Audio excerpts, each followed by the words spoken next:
Aujourd'hui, on en parle beaucoup. On en débat dans tous les cercles économiques, dans les milieux patronaux, dans les milieux syndicaux. On parle de l'auto-entrepreneur. C'est tout à la fois un phénomène économique, c'est bien sûr un phénomène entrepreneurial, mais c'est aussi et surtout un phénomène de société. L'objectif initial, le plus optimiste, avant le 1er janvier 2009, c'était 100 000. On a reconsidéré un peu l'objectif au vu des résultats extrêmement performants du premier trimestre. On a imaginé qu'il pourrait être 200 000 à la fin de l'année 2009.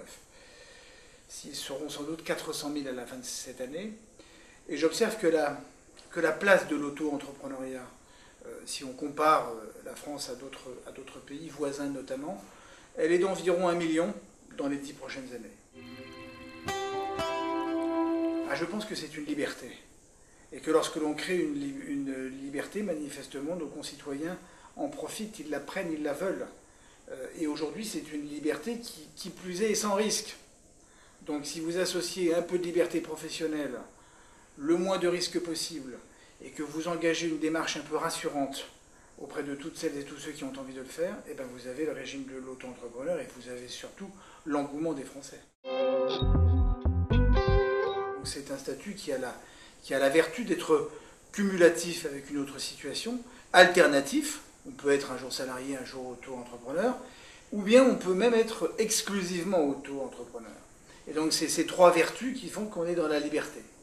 Ensuite, c'est un régime sur lequel on s'inscrit en 10 minutes, 10 clics sur Internet. Et encore, 9 questions sur votre état civil et ce que vous voulez faire. On ne peut pas faire plus court. Il n'y a rien à signer, il n'y a pas de pièce justificative et il n'y a pas de complexité administrative qui dure. Puis troisième vertu, si on ne travaille pas, eh ben, on ne paie pas de charge. Donc il n'y a pas de risque. Au premier trimestre de cette année, 70 000 auto-entrepreneurs se sont inscrits. Ces seuls 70 000 auto-entrepreneurs, ou seuls ces 70 000 auto-entrepreneurs, avaient le droit de déclarer leur chiffre d'affaires au 30 juin, pas les autres.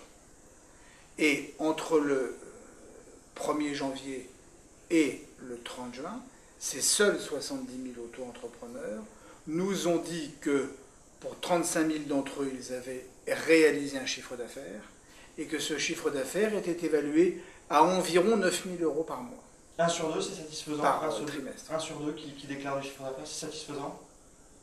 C'est satisfaisant, oui, puisque c'est un régime qui est cumulatif ou alternatif.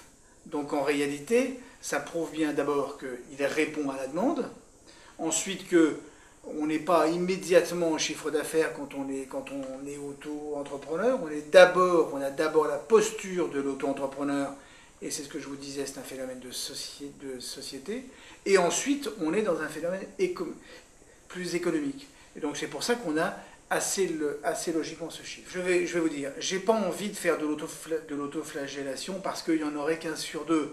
Ce serait dommage. Pour une fois qu'il y a un dispositif qui attire les Français, ne boudons pas notre plaisir, n'essayons pas de lui trouver les pires travers. Évidemment, il n'y en a qu'1 sur 2. Alors évidemment, il y a ceux qui verront la bouteille à moitié vide. Moi, j'ai tendance à la voir évidemment à moitié pleine. Mais j'ai tendance à considérer aussi que le fait qu'ils se soient inscrits aussi nombreux montre qu'ils ont envie de faire, et montre que ce pays que certains avaient décrit comme le pays des pires travers, les gens qui ne souhaitaient pas travailler, qui n'avaient pas l'esprit d'initiative, j'ai toujours cru l'inverse, j'ai toujours cru que la France n'avait absolument pas à rougir de son esprit d'entreprise, de sa capacité d'initiative. Les chiffres sont là, les Français ont autant l'esprit d'initiative, si ce n'est plus.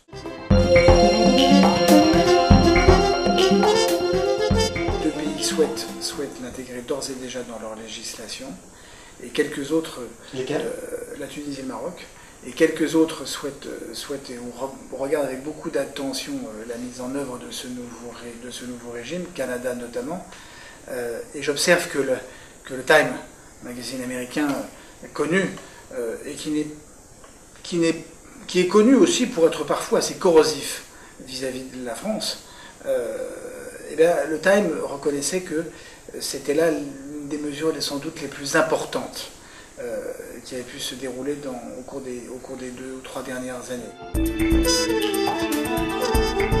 Finalement, la France est un pays d'entrepreneurs.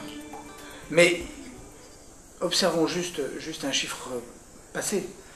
Avant 1914, c'est vrai que ça fait très très loin, ça fait un siècle.